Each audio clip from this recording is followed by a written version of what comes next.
And I'd been sending my tapes around and auditioning for people, singing for everybody I could. And then I heard through some friends that Jimmy Messina was looking for acts to produce. In the early 1970s, Kenny Loggins and Jim Messina weren't just making music, they were creating a movement. Their blend of folk, rock, and country became the soundtrack of a generation, a seamless pairing that looked destined for immortality. On stage, they were flawless. Off stage, whispers told another story. Rumors of clashing egos, creative battles, a friendship tested by fame, fortune, and the unforgiving demands of the industry. For years, both men deflected, leaving fans to wonder what really happened to the duo that seemed unbreakable. Every breakup excuse sounded polished, every explanation rehearsed. But the silences between them said more than their words ever could. Now, decades later, the truth is finally surfacing. And what went down between Kenny Loggins and Jim Messina isn't the simple story fans thought they knew. This isn't just about music, it's about betrayal, ambition, and the cost of chasing greatness. But what really tore the duo apart that once defined an era? In the early 1970s, America was in flux. The counterculture movement, once burning with the fire of rebellion, was beginning to fade into something softer, more commercialized, more palatable for mainstream audiences. Yet music still carried an almost mystical power, the ability to ignite movements, unite strangers, and define entire generations with just a single chorus. Into this shifting landscape stepped two men who, on paper, could not have been more different: Jim Messina and Kenny Loggins. Messina was already a seasoned figure in rock circles. He had played with Buffalo Springfield, a group that shaped the very DNA of folk rock, and he later co-founded Poco, one of the pioneering country rock bands. By the time the 1970s rolled around, Messina wasn't just another guitarist chasing dreams. He was a respected craftsman, someone who had lived the chaos of band breakups, industry politics, and the grind of constant touring. He carried himself like a man who had already seen both the promise and the pitfalls of fame. Kenny Loggins, by contrast, was the wide-eyed newcomer. Young, ambitious, and brimming with untested talent, Loggins was armed with a silky tenor voice and a growing reputation as a gifted songwriter. He wasn't jaded yet, he was hungry. And when Columbia Records paired him with Messina to produce his debut solo album, it seemed like a stroke of good fortune, an experienced mentor guiding a rookie through the dangerous waters of the music business. But what happened next was far more than anyone anticipated. Instead of simply producing Loggins' solo project, he says he doesn't see it as the end of his career, just the end to major touring. Messina found himself drawn into the music in a deeper way. Loggins had melodies that shimmered with freshness, while Messina brought arrangement skills and country rock instincts honed over years in the industry. What started as a mentorship evolved into a true collaboration. Though uneven at first, Messina was the architect, the steady hand, while Loggins was the promising voice being shaped. The result was Kenny Loggins with Jim Messina Sittin' In, an album that stunned everyone, even its creators. What was supposed to be a one-off project suddenly felt like lightning in a bottle. Fans didn't see it as a mentor producing a newcomer. They saw it as the birth of a duo, a seamless blend of harmony and craft, two voices and two visions colliding into something bigger than themselves. By 1972, the transformation was complete. Loggins and Messina were no longer an experiment. They were a phenomenon. They filled arenas with fans eager for their unique blend of polished yet heartfelt rock. Their sound was accessible to mainstream listeners, but complex enough to earn the respect of musicians and critics alike. Album after album poured out, Mother Lode, Full Sail, On Stage, each one cementing their reputation as one of the defining acts of the decade. Songs like Danny's Song and House at Pooh Corner carried an almost tender sincerity that melted hearts, while Your Mama Don't Dance turned into a rollicking anthem that had audiences dancing in aisles. Comparisons poured in. They were dubbed heirs to Simon and Garfunkel, echoes of Crosby, Stills, and Nash, a partnership that seemed both musically and personally unshakable. To the fans, they weren't just a band, they were brothers, equals, destined to shape the soundtrack of a generation together. But behind the curtain, the truth told another story. The dynamic between Loggins and Messina was never as balanced as it appeared. Messina, older and more experienced, often felt like the guiding force, the architect behind their carefully crafted sound. But Loggins, though younger, was no passive student. He was growing, evolving, and chafing under the perception that he was still the protégé. With every concert, every glowing review, he began to see himself not as an apprentice, but as an equal, and eventually, as someone destined to stand on his own. For a while, success papered over the cracks. The concerts were electric. The money was flowing. Critics praised their artistry. On stage, their chemistry was undeniable. To the outside world, they were brothers in music, their harmonies a reflection of harmony in life. But beneath that sheen, the seeds of rivalry had already been planted. Every encore deepened the divide. Every hit song amplified the quiet tension. Messina wanted acknowledgement for the foundation he had laid. Loggins wanted freedom to carve out his own identity. What fans saw as harmony was, in truth, dissonance, waiting for the right moment to explode. And though no one in those crowded arenas knew it, the countdown had already begun. The partnership that had risen so quickly, so brilliantly, was already living on borrowed time. At the height of their fame, Loggins and Messina projected unity. Their harmonies seemed effortless, their stage banter easy, even playful. To the outside world, they were the perfect duo, two men in sync, joined not just by music, but by something that looked like genuine brotherhood. Fans adored the chemistry, the way their voices blended, the ease with which they shared the stage. But when the lights went out and the crowds went home, an invisible war was taking shape.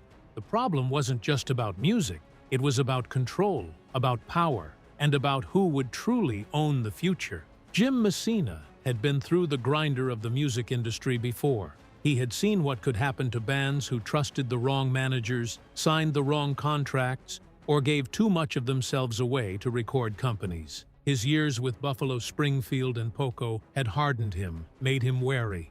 He was determined not to let those same mistakes repeat with Loggins and Messina. To him, steering the ship wasn't just ego, it was survival. He believed his experience gave him the right, even the obligation, to lead.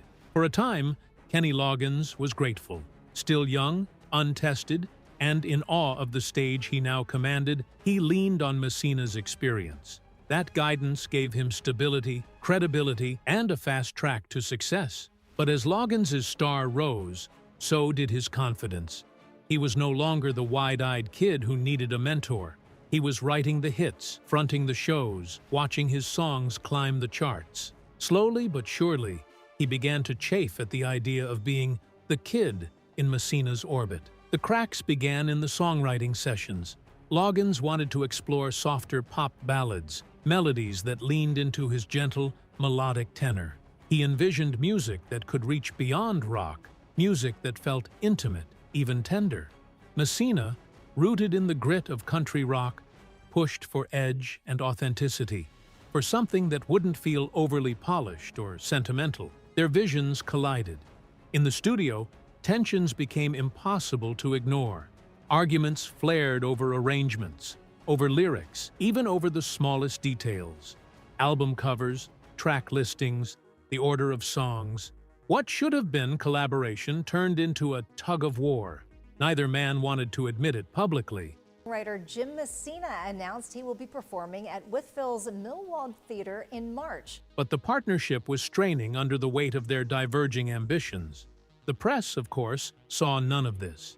Interviews painted them as friends, brothers, partners bound together by music.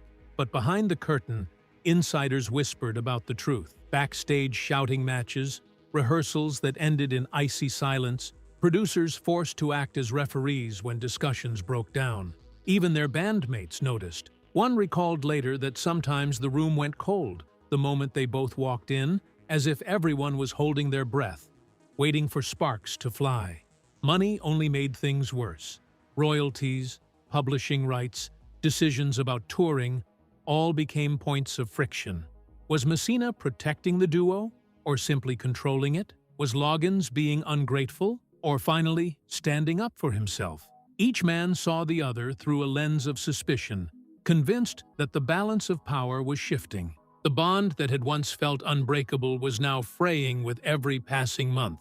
Fans still adored them, packing arenas and singing along as if nothing was wrong, but the illusion of brotherhood was already slipping. What began as mentorship had quietly transformed into rivalry, and neither Kenny Loggins nor Jim Messina could stop it from spiraling. They were riding a runaway train, smiling for the cameras while bracing for impact. Everyone close to them knew it was only a matter of time before the crash came. By 1974, Loggins and Messina were household names. They weren't just making music. They were selling millions of records, headlining sold-out tours, and basking in the glow of rock superstardom. Their faces appeared in magazines, their songs dominated the airwaves, and promoters scrambled to book them in every arena that could hold their growing fan base. To the public, they looked unstoppable. But success has a way of magnifying tension, not soothing it. For every gold record that went up on the wall, there was a new argument waiting in the wings. Fame fed Kenny Loggins' hunger for independence. He was no longer content to play the role of student under Messina's watchful eye. By now, he had his own vision, his own style, and a growing sense that he could command the spotlight alone. Critics began to single him out, praising his soaring tenor voice, his gift for crafting heartfelt ballads, and his magnetic stage presence. Fans swooned over his boyish charm, and the industry began to whisper that Loggins had the potential to be a solo star. Slowly, almost imperceptibly at first, the narrative shifted. Kenny Loggins was the future, while Jim Messina was the steady hand of the past. Messina felt the shift like a dagger. He had built his entire career on collaboration, Buffalo Springfield, Poco, and now this partnership with Loggins. But collaboration often meant compromise, and compromise was beginning to feel like sacrifice. He bristled at the suggestion that Loggins was the star while he was merely the supporting act. In his eyes, the balance was clear. Without his arrangements, his guidance, his hard-won experience in the cutthroat world of rock, Loggins would never have risen so quickly. To Messina, it was obvious, but to everyone else, it seemed like Kenny was the one carrying the torch. The cracks widened during their relentless tours. Night after night, the pressure mounted. Arguments broke out over set lists, Loggins wanting to test out his new, softer material, while Messina pushed to stick with the harder country rock that had made them famous. They clashed over encores, with Loggins eager to showcase fresh songs, while Messina insisted on giving fans the classics they expected. Even the smallest details, hotel rooms, travel schedules, rehearsal times, became battlegrounds. What outsiders saw as minor decisions were, to them, matters of ego and pride. Loggins, restless and ambitious, began writing alone more often. The songs that emerged were tender, polished, and distinctly his own. They didn't quite fit the mold of Loggins and Messina, but they gave him a taste of the independence he craved. Messina, proud and stubborn, pushed back at every turn. To him, straying from the formula was reckless, a betrayal of the brand they had built together. He had been through the industry's highs and lows before. He knew how quickly fame could vanish, and he refused to let their hard-earned success slip away because of what he saw as Loggins's impulsive ambition. Behind the smiles on stage, resentment simmered. The effortless banter that once charmed audiences was now rehearsed, even forced. Offstage, the silence between them grew heavier, and when words did come, they were often sharp, barbed with unspoken accusations. Each man felt trapped, Loggins by a partnership that limited his growth, Messina by a partner who no longer seemed to respect him. Fans, of course, remained blissfully unaware. They screamed for Vahevala and Angry Eyes, never suspecting that the men who performed those songs were barely speaking backstage. For audiences, Loggins and Messina still looked like brothers, but inside the partnership, both knew the truth. The bond was fracturing, and the glue that held them together was wearing thin. Loggins is now opening up and sharing more details regarding his feud with Brooks. By the mid-1970s, the duo was no longer held together by music. They were bound by obligation, contracts, expectations, and the crushing weight of an image they could no longer live up to. The records still sold, the shows still dazzled, but beneath the glitter of fame lay a reality neither wanted to face. The dream they had built together was unraveling, and soon the world would see just how broken it had become. By 1975, the magic was wearing thin. What had started as a partnership built on artistry was now shackled to the grind of business. Every tour was bigger, every deal more complicated, and every dollar accounted for. Somewhere along the way, Loggins and Messina stopped being musicians first and became a corporation. And corporations, as history shows, don't thrive on friendship. They thrive on profit. Kenny Loggins, eager to experiment, began writing songs that felt too polished, too pop, for the earthy roots Jim Messina prided himself on. Loggins's melodies leaned toward radio-friendly ballads with broad appeal. Messina wanted grit, songs that reflected authenticity, tracks that could stand alongside the best of the California rock scene. Their creative differences weren't just disagreements, they were philosophical divides. Then came the question of money. Managers and lawyers became permanent fixtures in their orbit. Royalties, publishing rights, tour percentages. Every decision seemed to pit them against each other. Insiders recall that meetings could last hours, devolving into shouting matches where each man accused the other of sabotage. To Messina, Loggins was too focused on stardom and ego. To Loggins, Messina was controlling, unwilling to let him grow beyond the duo's sound. The business of music had turned into a battlefield. Instead of celebrating successes, they analyzed profits. Instead of bonding over songs, they argued over branding. And as their bank accounts grew, so did their resentment. It wasn't just the two of them suffering. The entire crew felt the tension. Bandmates described rehearsals that ended in silence, long stretches on tour buses where the two wouldn't exchange a single word. Managers shuffled nervously between dressing rooms, trying to keep the peace. Fans still screamed their names in sold-out arenas, but the men themselves were drifting further apart with each passing night. The irony was cruel. Success had given them everything they thought they wanted, yet it was the very thing driving them toward disaster. Music had become business, and business, between Loggins and Messina, had become war. When audiences cheered for an encore, they never knew what had just happened backstage. To the public, Loggins and Messina were brothers in harmony, but behind the curtain, they were often adversaries, circling each other with unspoken hostility. Arguments erupted over the smallest details. One night, it was about who introduced the songs. Another night, it was about guitar solos. Kenny Loggins, by then craving individuality, began testing new material during sound checks. Songs Messina felt didn't belong under their brand. Tension escalated. What began as artistic disagreements soon turned personal. Messina accused Loggins of disrespect. Loggins accused Messina of holding him back. Singer-songwriter Kenny Loggins, who built his music career on folksy rock hits Danny's Song and House at Pooh Corner in the early 70s, their relationship grew colder. Band members later recalled how the two would avoid eye contact on stage, even while singing in perfect harmony. Rehearsals were a minefield of passive-aggressive jabs, with one often storming out before the other had finished speaking. At times, their resentment simmered into open hostility, with shouting matches echoing down dressing room hallways. But the most painful moments weren't always loud. They were quiet betrayals, silent dismissals that cut deeper than words.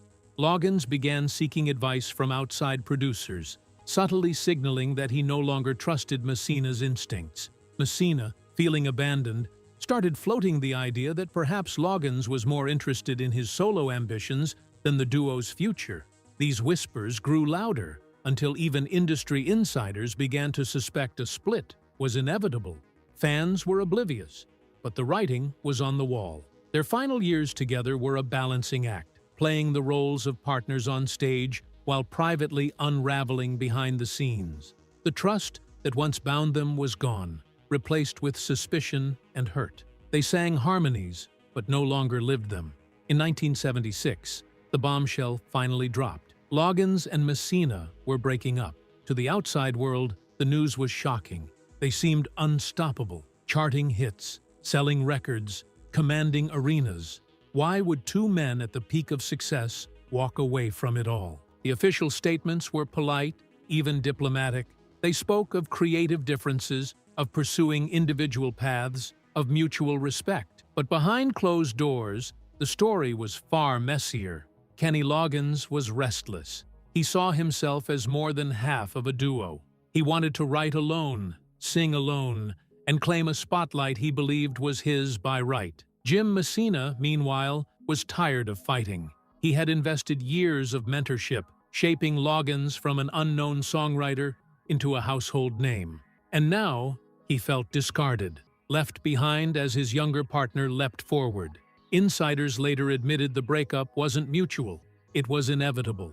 Loggins had outgrown the partnership, at least in his own mind, and Messina had grown weary of trying to restrain him. When the split was announced, Loggins was already preparing for his solo debut. Messina, stung but pragmatic, returned to producing and later revived his own projects.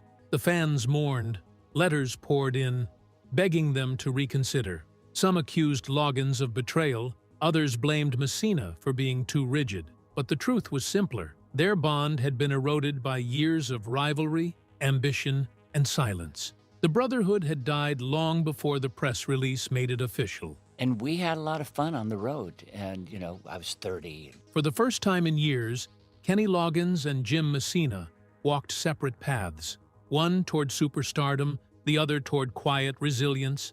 And though fans hoped for reconciliation, the wounds ran too deep. The breakup wasn't just the end of a band, it was the end of an era. When the dust settled, Jim Messina was left with a bitter taste that would linger for decades. To him, the breakup wasn't just a professional shift, it was a personal betrayal. He had discovered Kenny Loggins, nurtured him, guided him into the spotlight, and now felt discarded, like yesterday's news. In interviews years later, Messina's words carried the weight of disappointment. He spoke of how he had believed in Loggins when nobody else did, giving him a platform, a band, and a sound that shaped his early career. Messina insisted he had seen potential in Kenny's songwriting long before the industry caught on, and he had poured himself into building their brand together. To watch Loggins walk away at the peak of their fame stung deeply. Messina often implied that the split was one-sided,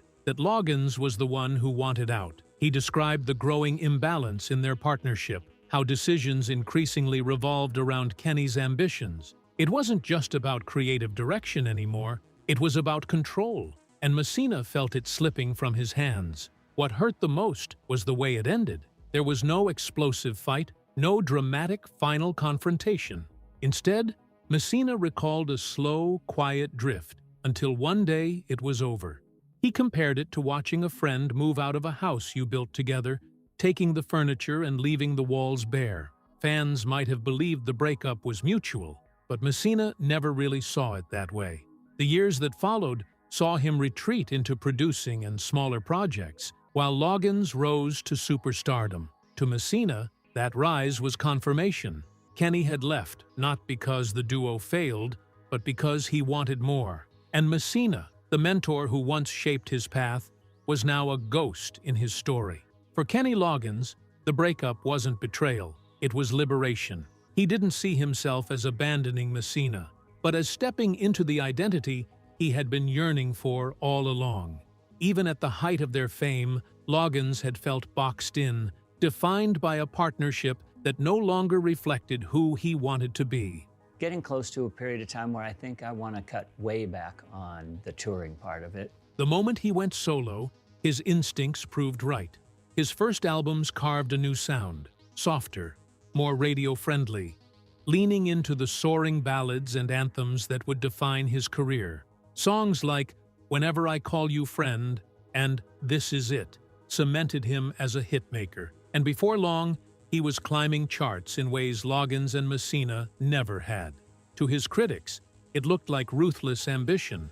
To Loggins, it was growth. He argued that partnerships, no matter how fruitful, couldn't last forever. Artists evolve, and he believed he was evolving faster than Messina could accept. Loggins often credited the duo with giving him his start, but he made no apologies for wanting more. Still, the shadow of Messina loomed. In interviews, Loggins admitted the split wasn't clean. He carried guilt, knowing that fans had been devastated and that Messina felt abandoned. But he also knew he had no choice. If he stayed, he would suffocate. The gamble paid off. The 80s brought him a new crown, the king of movie soundtracks. With smash hits like Footloose, Danger Zone, and I'm All Right, Kenny Loggins became a household name far beyond the folk rock roots of Loggins and Messina. To the public, he was proof that ambition could fuel greatness. To Jim Messina, he was proof that loyalty could be sacrificed for fame. And in that chasm of perspective lay the true fracture between them. Two men with the same history but irreconcilably different truths about why it ended. After the breakup, silence stretched between them like a canyon. For years, Loggins and Messina barely spoke, their lives moving in separate directions. Fans wondered if they'd ever share a stage again, but the wounds seemed too deep, the distance too wide. Messina, focused on production and occasional solo work, kept mostly to the sidelines of mainstream music. Loggins, meanwhile, became a star on his own terms, racking up platinum records and arena tours. The contrast was stark. One man quietly working behind the scenes, the other basking in the glow of international fame. But time, as it often does, softened the edges of their bitterness. By the late 2000s, whispers of a reunion began to surface. At first, both dismissed the idea. Too much water under the bridge. Yet fans clamored, promoters pushed, and nostalgia began to weave its spell. The thought of hearing Danny's song, or Your Mama Don't Dance, performed by the original duo, was too tempting to ignore. In 2005, against the odds, Loggins and Messina reunited for a tour. On stage, the old magic flickered back to life. Their harmonies blended as effortlessly as they had decades earlier, and audiences roared in approval. But behind the curtain, it wasn't quite the fairy tale fans imagined. Interviews revealed hesitancy, a sense that the reunion was more about closure than rekindling brotherhood. They weren't best friends again. They weren't even truly partners. They were two men acknowledging their shared history, giving fans what they had long begged for, and perhaps finding a sliver of peace in the process. The reunion almost didn't happen. And even when it did, it wasn't a rebirth. It was a farewell tour in disguise, a chance to close the chapter with grace rather than bitterness. And for fans, that was enough. When the last encore faded and the reunion tour wound down, both Kenny Loggins and Jim Messina were left with the same realization. Their story wasn't about happy endings, but about survival. Decades of music, arguments, silence, and reconciliation had shaped them. And now, they could finally speak about it without bitterness, or so it seemed. Messina, when asked about Loggins, often reflected with a mixture of pride and resignation. He admitted that Kenny had always been destined for bigger things, even if it came at the cost of their partnership. He needed to be free, Messina once said, a line heavy with both acceptance and loss. Yet there was no denying the undercurrent of regret. He wanted the world to know he hadn't been simply a stepping stone, that he too had carved something real, even if history remembered Loggins more brightly. But I don't think that I've been the addictive personality that would have to drink all the time or between shows or anything like that. Loggins, for his part, looked back with gratitude, though never with apology. He credited Messina with shaping his early career, calling him both a mentor and a brother, but he didn't sugarcoat the truth. His ambitions had always pointed elsewhere. To Loggins, the breakup was painful but necessary. a sacrifice that paved the way for the hits that would define him. "We grew apart," he explained simply, as though it were as natural as outgrowing a childhood home. When they spoke publicly about each other in later years, there was civility, even affection, but never the spark of true reconciliation. Their words revealed men who had come to terms with their past, yet still carried the invisible scars of what might have been. Fans, however, heard something deeper. In Messina's quiet reflections and Loggins' measured gratitude, they saw a story about the price of fame, the fragility of creative partnerships, and the truth behind the glittering facade of success. Loggins and Messina had given the world unforgettable music, but behind every harmony lay dissonance, two visions, two egos, two destinies that could never stay in tune forever. Their final words didn't tell of betrayal or bitterness. They told of a complicated brotherhood, one born of music, fractured by ambition, and remembered with equal parts love and loss. And in that complexity lies the real story of Kenny Loggins and Jim Messina. Not villains, not saints, but two men whose journey together became a cautionary tale of how even the sweetest harmonies can end in silence. If partnerships are built on harmony, what happens when the music stops? The story of Kenny Loggins and Jim Messina was never as simple as the song suggested, and what really went down between them still lingers in the silence. Before history writes its own ending, remember, some duets leave echoes long after the last note. Share your thoughts in the comments below. Thanks for watching. See you in the next one.